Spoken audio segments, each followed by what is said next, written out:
Welcome to NED Capital's podcast.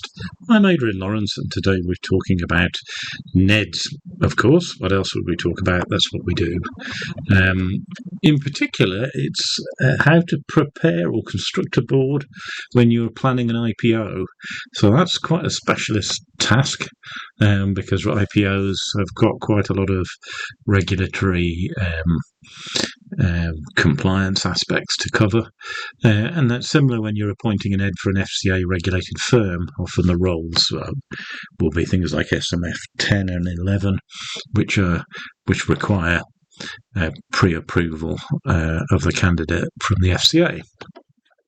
And together with that, we're also talking about how to run an effective board meeting. We've written interesting articles and pages in our guide on this, so to learn more, please visit our website www.nedcapital.co.uk and read our guides. The links are in this podcast.